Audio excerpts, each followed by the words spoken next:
Hi guys, this is gsno.com and I'm here with the Huawei P8 Lite. It's the Lite, or if you want to call it the mini version of the Huawei P8 that we already reviewed and found satisfactory a few weeks ago. We also reviewed recently the Huawei Honor 6 and Huawei Honor 6 Plus. Also, we're pretty pleased with those models. So the Huawei P8 Lite was announced in April, just like the P8 model, and it's basically the smaller version of that phone and a more affordable unit. You can find it on Best Buy, priced at $250, and this price can be applied at pretty much any retailer out there. So let's talk about the design. Obviously, most of the design is borrowed from the Huawei P8 as far as the format is concerned. However, the materials have changed. This model measures 7.7mm in thickness. It's a bit thinner than the Huawei P8 that measured 6.4mm in thickness. It weighs 131 grams, but it feels very light in user's hand, and it's lighter than the 144 grams of the P8. It has good grip, it's comfy in the user's hand, but one-hand usage is what I would call so-so. Your thumb cannot exactly reach all the areas because the phone is kind of long for a 5-incher. It measures 143mm in length, while the P8 measured 144.9mm, so once again a bit long for a 5-incher. It's all plastic. The body is made of plastic, and frankly speaking, the back tends to feel a bit cheap, but overall the whole package is quite solidly put together. The frame here imitates metal, but as far as I know, it's made of plastic, just like the rest of this thing. Once again, in spite of the cheap feeling of the back, the build is solid. We got a rectangular phone with slightly rounded corners, and the bezels here may seem slim at first sight, but when you turn on the display, you'll see that they're actually quite thick. Is the thing here that we got the front black panel, which induces an edge-to-edge illusion, just like on the P8. This is a unibody build. You don't have access to the battery, and the phone comes in black, white or gold. And at the front side we find the front camera, earpiece and sensors right here. Then at the back, the main camera and flash, and that's about it. While at the top there's the microphone and audio jack, and at the bottom you can find two grills here, and in spite of being two grills, only this one is for the speaker, and then there is the micro USB port. On the left side, absolutely nothing, while on the right we got the volume button, that's pretty comfy, the on-off button that's kind of small and not protruding enough, so not very comfy, and two slots. Those are micro SIM slots, but one of them can also be used as the micro SD card slot.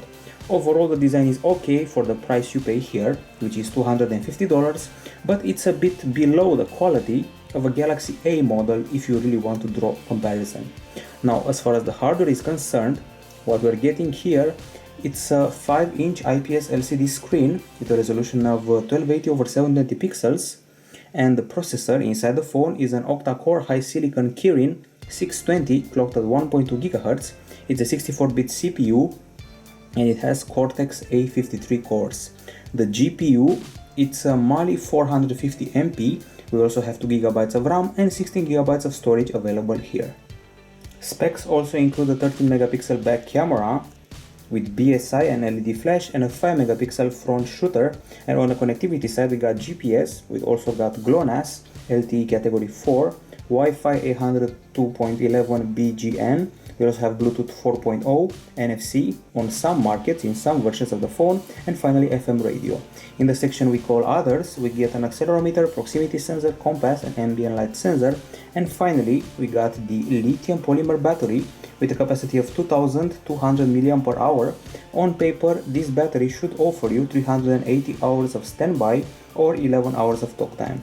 In our test that involves HD video playback in a loop with Wi-Fi on and brightness of 50%, we achieved 5 hours and 25 minutes of HD video playback, as I said before, which is frankly speaking not very impressive. The Huawei P8 scored 6 hours and 55 minutes and the Amazon Fire Phone 7 hours, also the Galaxy A5 9 hours, so all of this phone beat us, but you have to remember the price tag of $250, so we have to be a bit more forgiving with those 5 hours and 25 minutes. In the meantime, a good comparison of this playback time is with the HTC One M7 that scores about the same, which is not bad if you come to think about it. And then in the PC Mark test, which simulates continuous usage with Wi-Fi on and brightness at 200 lux, we scored an acceptable 4 hours and 47 minutes, We beat the Amazon Fire Phone that scores 4 hours and 38 minutes. We also beat the Huawei Honor 6 that scores 3 hours and 35 minutes, but we were below the recently tested M-Star S700 that scores 4 hours and 58 minutes. Other than that, the charging of the device requires 2 hours and 41 minutes, which is reasonable. We beat the Amazon Fire Phone in that aspect. That one requires 2 hours and 41 minutes, which is actually exactly the same time, so they're at about the same level. And the Huawei P8 requires 6 minutes more, so we beat the P8 by 6 minutes. Still, the HTC One M9 charges with about 21 minutes faster, and the Galaxy A5 1 hour and 45 minutes, almost 1 whole hour faster than this model. Overall, the battery isn't anything out of the usual, it's just okay for the price tag you pay. Then, if you go to the settings area, you should be able to tweak the experience using the power saving features. First, we got power monitoring that will scan your device's behavior, find existing issues, and make some recommendations and optimization tools here. Then we got the actual power saving features like Ultra, Smart, and Normal. Ultra goes something like this. It triggers a very basic interface, decreases the brightness, drops the connectivity, and allows access to the basic features. As you can see, it's a black and white interface, and the Wi-Fi has been stopped. And the usage time will increase dramatically in Ultra mode. Let's see the other modes. Aside from Ultra, there is Smart that automatically adjusts the CPU and network usage for a balanced performance, and Normal that only does slight adjustments. Then we got Protective apps that will not be closed even when the screen is turned off, power intensive apps here listed in case there are some of them, and finally Settings with the option to keep Wi-Fi on during sleep or to not keep it if you want. Once again, the battery is okay, but only if you consider the price tag you're paying here. We are done with the battery. Let's talk about the audio. Only the left grill signals the speaker. This grill is only for aesthetics purposes, and the UI of the player is basically the same one that we got on the Huawei Honor 6, 6 Plus, and the P8. It's a minimalistic interface, a bunch of settings that include filter, home screen lyrics, or timer. If you feel that you're sleeping soon, you can set that timer. Okay, there's no equalizer here. This is the songs list, and if you want to start playing something, this is what the individual window of each song looks like. So let's actually listen to a tune.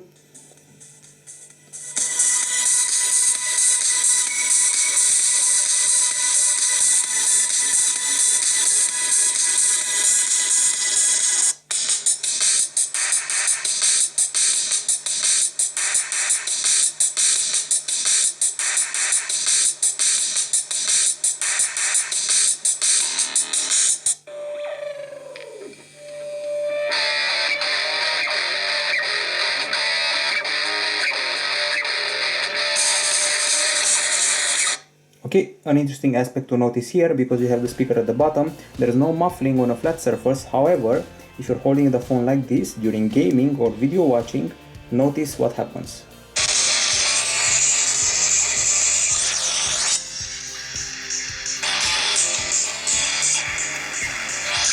So there will be a bit of muffling if you don't hold it properly. Of course, you can hold it something like that or like that, trying to avoid covering this grill, but eventually you'll cover it, so that's not a good thing.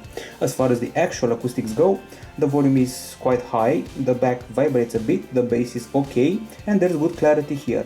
In the songs with more powerful guitar or bass, you'll feel a little bit of distortion at maximum volume. Now let's see the headphones. If you've seen our Huawei P8 review, we got similar headphones there, which remind me of the Apple EarPods, with a very long plastic body and a very long remote with comfy buttons. And this is not a tangle-free wire, so prepare for it to get tangled. The buds are quite big, at least for my ears they were big, they constantly dropped out. However, they offer an excellent sound, they're loud, clear, and offer very good noise cancelling. I couldn't hear anything on the outside, and they also have good bass. Once you connect them, you'll be notified that you connected them, which I find kind of funny. It appears here that we have a headset connected, and then you can access the dedicated FM radio app with a very minimalistic user interface that feels like a throwback to iOS as far as the interface design goes. Okay, so it's very easy to navigate like that, and it finds stations very fast. Now let's put the headphones aside. You get the idea. We have a good set of headphones here that may not be comfy for some of those tighter ears. Okay, now let's see our test. We have a decibel meter that we put to work, and this is the result: 82.9 decibels using the speaker right here at the bottom, which is quite good. We beat the Huawei P8 that scored 81.2 decibels, and also the Huawei Honor 6 Plus that scored 81.9 decibels. Still, we were below the iPhone 6 Plus that scores 83.8 decibels, and below the Oppo Find 7 and its 84.2 decibels. However, overall, if you draw the line, the acoustics are quite good and no big objections can be made here. This screen, because it's time to talk about the screen, is an IPS LCD with a resolution of 1280 over 720 pixels, a 5-inch diagonal, Gorilla Glass 3 protection, and 294 ppi density. Now, as far as the player is concerned, this is it. It's called Simply Videos, and once you access the clip, you'll be presented to a sort of pop-up play-like feature. You can keep doing your thing, access the browser and whatnot, and still watch the video like that in a minimized version. Okay, a bit of lag was felt there. Now, as far as the actual viewing experience goes, you can clearly see this black frame around the image. As I said before, it's all for the sake of the illusion of an edge-to-edge screen. This is actually a blank area, not the screen. Feels kind of weird to have a blank frame around the image. Overall, we got a clear and crisp picture. Quite bright image, vivid colors, but no oversaturation here. Wide view angles, typical for an IPS. And once again, pretty crisp image for an HD phone. The blacks are not deep, and the contrast is what I would call so-so. The pixels are of the RGB stripe kind, and as usual, we are using a microscope to measure all of these things. And these are the pixels under the microscope. RGB stripe pixels. We also have a lux meter that showed us 365 lux units, which is good. We beat the HTC One M9 that has 362 lux units, and we also beat the Oppo Find 7 that has 354 lux units. Meanwhile, we also beat the Huawei P8, the bigger brother of this phone, that scores 346 lux. Still, we scored below some other cheap phones like the Wiko Rainbow that has 420 lux, and also below the more expensive Galaxy A5 that scores 370 lux indoor, but much more, over 500 outdoors. The screen remains quite good for the price tag you're paying here, and you can also tweak some of its settings. For example, we got color temperature that can be default or warmer or colder depending on your preferences. We got wallpaper, font size, daydream, indicator light, brightness, sleep, auto rotate, and smart backlight that can arrange your backlight depending on the brightness around you. So we move now to the camera. At the back, you can find a 13 megapixel shooter with BSI and LED flash plus f2.2 aperture. At the front, for the selfies, a 5 megapixel camera. That's quite good. The camera interface, it's typical for a Huawei device. I've tested quite a few of them over the past year. Huawei Honor 6, Honor 6 Plus, P8, and all of them have basically the same interface. Very black and white UI, reminding me of iOS sometimes, and as you just saw, the camera opening time isn't bad at all, it's reasonably fast.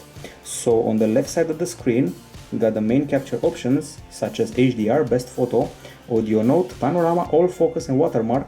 Best photo allows you to take a series of shots and then choose the best one. All focus is all about taking a few pictures with various focuses and then choosing the proper focus, and watermark speaks for itself. Then in the settings area, you are forced to watch the settings in portrait mode. You got resolution. The maximum is 13 megapixels, which is 4160 over 3120 in 4:3, or 10 megapixels, 4160 over 2336 in 16:9. Then we got GPS tag, perfect selfie, mute, audio control, timer, touch to capture, capture smiles automatically when they're detected, object tracking, touch and hold shutter button for the burst shoot, and some features to associate to the volume buttons.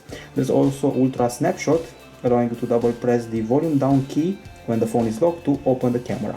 Then we got ISO going up to 1600, white balance with a few options, and image adjustment with exposure, saturation, contrast and brightness. I want to go back a bit to perfect selfie. This is a system that allows you to create a template for your selfie, edit your personal info, take shots of your face, and then apply some effects that have to do with how wide your eyes are and other functionality. So let's go back to it and see what we can set up here. You can set the beauty effects on the frame you applied. You can set how smooth the face is. You can whiten your skin, enlarge the eyes, brighten the eyes, and make the face thinner if you want that. Then you can save or not save, and then you can use the beauty slider once you're in the camera interface, and I do mean the front camera here. The beauty slider goes from 0 to 10, and we also have a special options for the auto brightness here in case it's not bright enough when you're taking the selfie. Apparently we just press the timer, and let's go back to the main camera and see what we missed. Okay, so all the options have been shown to you. Now I want to show you the right side of the screen. On the right side we got the beauty option, the photo option, time-lapse, and finally video. I left video the last one because it has its very own special options like resolution again, this time video resolution, Full HD, 16:9 stereo, HD or lower ones, then GPS tag, volume button functionality, beauty mode, and object tracking, also pretty important here. Okay, hope I didn't forget anything. And now also on the right side we got these effects here: blue, sentimental, sweet, original, mono, vintage or halo, all available for you, and then a shortcut towards the gallery, and finally the shutter button. As you can see, the camera focuses quite fast and quite efficiently, and once you keep the screen pressed you should be able to drag 2 frames to adjust the focus and metering point. And as far as I know, you can also tweak the exposure using that slider in pure iOS style. Focus is fast, as I said, and picture taking isn't that fast for the simple fact that the camera feels the need to auto sharpen the pictures and sometimes suggest HDR if need be. This is the picture I've just taken. Good level of detail, good lighting, but the supreme test comes in daylight, and we have a full gallery for that to show you. This is the gallery of shots we've taken using the Huawei P8 Lite, and now let's dissect them one by one. So first, there is an indoor close-up right here that offers a good texture of this glass of beer. And then we get another indoor shot, this one here with some clamps, where we can see the reflection of the powerful flash and good image quality and texture. These shots are taken at night. It's 9 p.m. Of course, it's the summer, so 9 p.m. it's still a bit lit outside. As you can see, the texture here is a bit grainy. There is a slight layer of grain on top of the image. However, the quality is quite good considering it's a nighttime shot, and the colors are actually quite decent for nighttime. And then we proceed to a selfie that is pretty crisp, also pretty clear, bright, and the level of detail is quite good. When zooming in, you can see all of the details of the face, the clothes, and even the background looks okay. So good selfie. Next up, some more shots with realistic colors, good exposure, no focus problems, and throughout the capture we took about let's say 60 or 70 shots. Not one of them was blurry, which is good news. The conditions here were sunny day after rain, which is shown by these little drops on this rose. By the way, this close-up of a rose looks very nice. Nice texture, nice color, and nice details. And then a few more follow. Another rose, and this very beautiful shot that really captures the water on top of the flower. It's basically wallpaper material, it's that good. And another flower. Basically the Huawei P8 Lite handles macros and close-ups very well, just like the other Huawei phones we tested throughout this year. Some more shots here, and this is where we played with the refocus. You can focus on this rose, or on this one here, or on these buds here. So that's how the all focus option works. Okay, we proceed to yet another photo that's worthy of being your wallpaper. So as you can see, these are the leaves of a rose, and we captured the water on top of them to a stunning effect. Once again, this is a mid-range phone that takes great shots. Here we play with the focus again, this time without the all focus option, focusing on the background flowers, and now on the foreground flowers. More shots of monuments, excellent colors and details, and this is the HDR test, regular shot, HDR shot. It eliminates this shadow around the pigeons and handles that pretty well. And this is a landscape shot with a subject that's pretty big and pretty far, and even if you keep zooming in, you'll see that the level of detail is quite good, so this is a pretty good camera for a mid-ranger. I find myself constantly comparing it to the Samsung Galaxy A5, which is a compliment because that model had a very good camera. Even more shots here in darker areas. We will be beginning to get closer to the sunset. And now some close-ups of burgers with excellent colors and texture, just like the roses. And now a few works of art. This is closer to sunset, as I said, so it means we got more shade and less sun. And even if you zoom in, you see that the quality is still good. This is a work of art made of pieces of glass. Theoretically, it would have been a problem for the camera, but practically no problem here whatsoever. Some statues, and we even tried an HDR, so regular shot, HDR shot. It made the image a bit more bright. Crisp images, and finally the panorama with a pretty impressive resolution of 17,792 pixels over 3008 pixels. The conclusion is that we're dealing with a handset that offers very good pictures for a mid-ranger. It even beats some 2013 flagships. For example, it can beat the Galaxy S4 if you ask me, and it's about on the same level of the Samsung Galaxy A5, which is once again a compliment. That's the photo taking. Now let's go to the videos.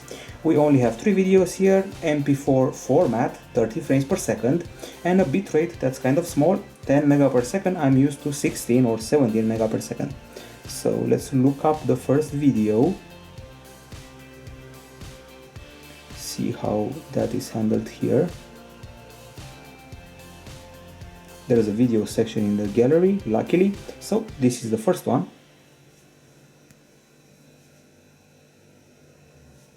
Let's start with the beginning. It's a 720p clip with good colors, not so good stabilization. The sky is pretty grainy, but the focus is okay. And the quality is also good considering it's a 720p clip. Then we got the second video, which is this one here. Lots of motion, full HD this time, with okay acoustics.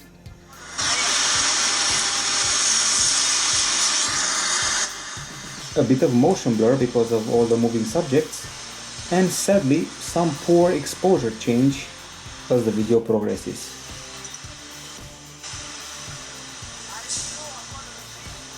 So the exposure doesn't change in a realistic way, the image becomes a bit grainy, but the colors are okay. And finally the last video. This is the last video, full HD as well. Start from the beginning. Here we go. Good quality, also good colors. However, once again there is a problem with the exposure change. Once we go to an area that's too well lit to a less lit area, the exposure goes crazy. Also, if you go from an area that's dark to an area that's lit, problems again. Now we tried out the zoom, and the quality decreased dramatically, as you can see. But the focus and colors were okay. Things to remember here: poor stabilization and exposure problems. I would still call this camera on par with the Galaxy A5, but only in photo taking, while the videos are a bit less impressive than the ones of the Samsung phone we keep comparing this Huawei handset to. Of course, you can also do a bit of photo editing by pressing a dedicated option right here, edit, and you get to pick between rotate, crop, filter, adjust, mosaic, watermark and label, with adjust also offering some options with an interface that reminds me of iOS, saturation, sharpness, highlights, brightness and more, and filter including quite a few options to play with. Okay, so we're done with the camera. Very good picture taking for a mid-ranger, can beat 2013 flagships, and now it's time to talk about performance, which includes temperature. After playing the game Riptide GP2 for 15 minutes, we achieved a temperature of 43.4 degrees Celsius. It may sound like overheating, but the device gets only a bit warm, so not exactly overheating, which is good news. Now, as far as the browser goes, let's access gsmdome.com, which loads reasonably fast, scrolls quite fluidly, looks like this in landscape. And now let's check out the virtual keyboard, which is well spaced and comfy. The buttons are pretty big and there is a big space between them, and we also have swipe going on if you want to write stuff faster and more easily. As far as the phone area goes, we got features here like speed dial, privacy protection, harassment filter, and we also have a pretty loud and clear experience when making phone calls, good signal, and even a bit of noise cancelling.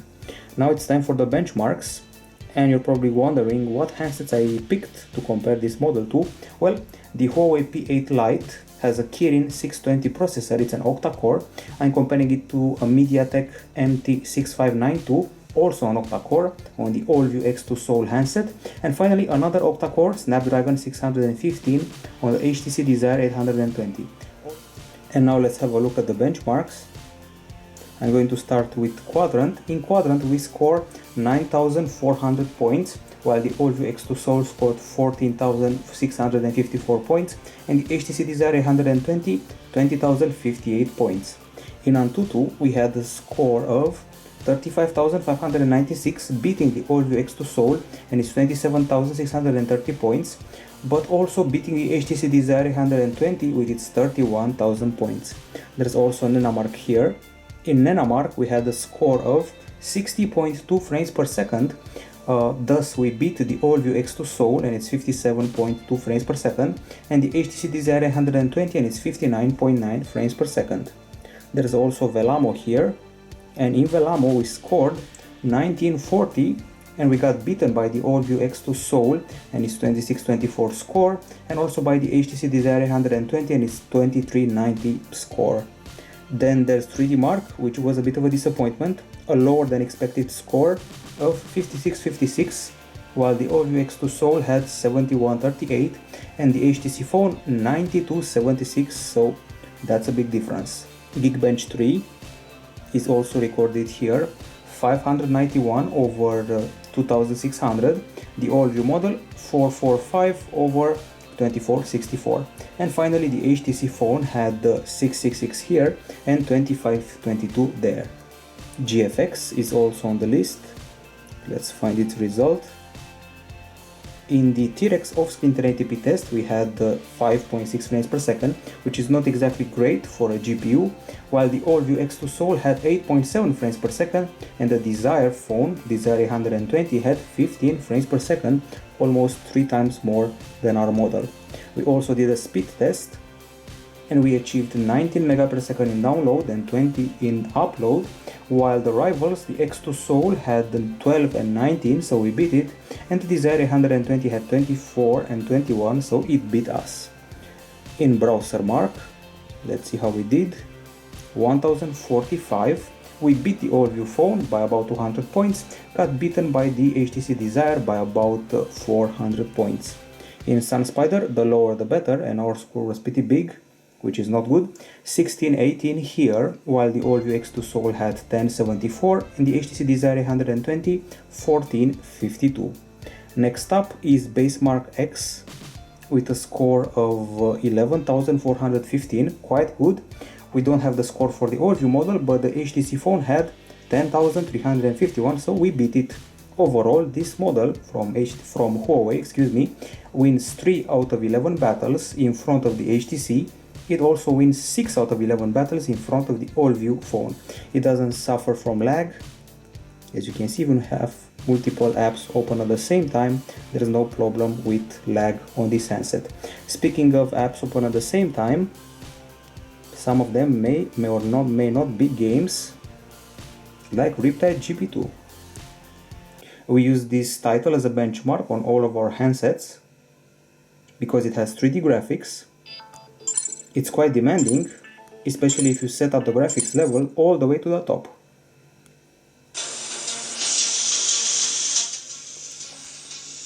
the Huawei P8 Lite is able to run it properly with a fluid experience, nice looking graphics, and a nice speed sensation even on this small screen.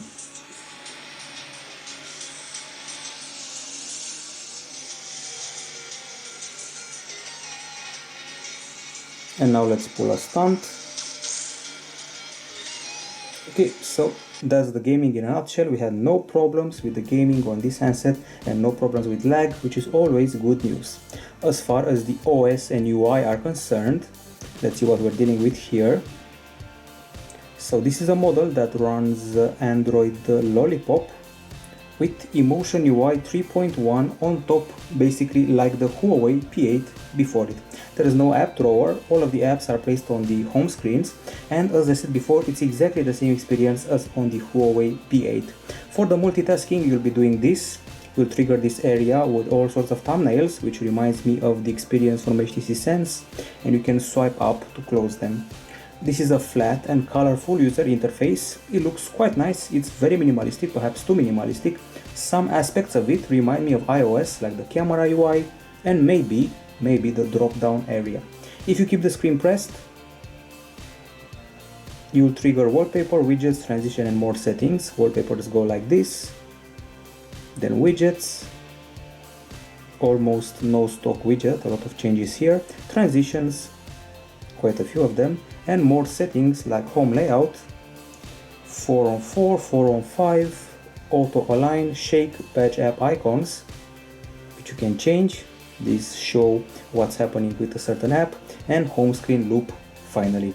And then we get to the drop down area that shows notifications as a timeline, each of them with the hour in front of them.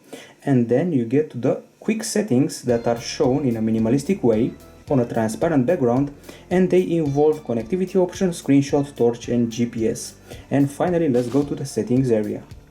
In the settings area, we have a pretty colorful UI, or better said, colorful icons. We got a dual SIM card management, Wi-Fi, Bluetooth, data traffic, and more related to NFC, home screen style, standard and simple, and then we got display, sound, storage, battery, power saving, tap and pay. So if you're planning to do some paying with your phone, some payments, I'm guessing it's all about NFC, well, that's the feature to go to. Screen lock and passwords, location services, do not disturb, which it's with its sub options, notification manager, so you can better organize what notification you're getting, protected apps, which you saw before in the battery area if I'm not mistaken, security with encryption and such, backup and reset, accounts, manage apps, network apps, and more. Then we got motion control, which is all about the gestures. You can flip to mute, shake to rearrange, double touch to turn the screen on, or draw a letter on the standby screen to trigger a certain feature. Then we got navigation bar, where you can add some extra options if you want to, extra shortcuts, one hand UI, although this is a small phone, not exactly a useful feature. And finally, you have the suspend button that can float on the screen like a widget and offer you access to the virtual Android buttons, touch disable mode, and gloves mode. Then there's date and time, language and input, accessibility, and printing finally. And now we reach that section of the review where we analyze the pre-installed apps, basically bloatware. So there's lots of bloatware here, as you probably expect from a Huawei phone. We got the standard Google package, Chrome, Gmail, Google+, Maps, Play Music, Play Books, Play Newsstand, Play Games, Drive, YouTube, Photos, and Hangouts. Maps looks like this on this screen, recently updated. Finding us reasonably fast, we hope. Here we go, showing us the satellite view and working reasonably. Okay, as I said, the Google Suite, then we go to the gallery, music, videos, email, phone manager. This is actually one of the most useful apps pre-installed. It has a phone accelerator, storage cleaner, harassment filter, power saving, traffic manager, notification center, drop zone manager, app lock, and do not disturb, all in one single app. We also have the notepad if you want to take some notes with bullets and images included. That's the app to use. Themes with a lot of customization here, animation, lock screen, home screen, icons, and fonts, all of them customizable. And then we have a calendar, clock, Files, Google, Voice Search, and then come the folders. Top apps like Twitter, Zinio, Highlights, Todoist, WPS Office or Huawei Wear, and then tools, weather, calculator, recorder, FM radio, mirror, magnifier, backup, high care, updater, downloads, SIM toolkit, torch, and screen lock, and then some games, a lot of bloatware as I said, and that's pretty much it. That's all that's pre-installed on the Huawei P8 Lite. It's time for the verdict of this review. On the pro side, this is an affordable handset. It's also very light in the user's hand. It has good acoustics, good headphones. The screen is quite bright and shows realistic colors. It also takes good pictures, as you saw in that gallery, good close-ups especially, and it doesn't have any lag, and it can run new games without a problem. On the cons side, the battery could be a bit better, especially in the video playback area. The speaker is very easy to cover when gaming or watching videos, and then this black area around the image may bother some users. I mean this black edge all around the image, especially when watching video, it may bother you, and the video capture is not exactly on par with the picture capture. And finally, bloatware may be a bit of a minus here. Now we're off to the verdict. We'll give this phone a 9 out of 10 for design. For the hardware, I'm going to give it an 8.7 out of 10, and for the operating system and user interface, a 9 out of 10. The grade would have been higher, but bloatware is a problem here. The final grade for the Huawei P8 Lite is 8.9 out of 10 here at gsm.com. This is a very good mid-range phone with a very solid camera, also good acoustics and screen. It's compact and light. It's not made of metal like the P8, but still quite solidly built. It's a very good, it's a very well priced handset, and it may not be as premium as the Samsung Galaxy A5, but it's definitely a rival and an alternative for it. This is it from gsm.com. Bye bye.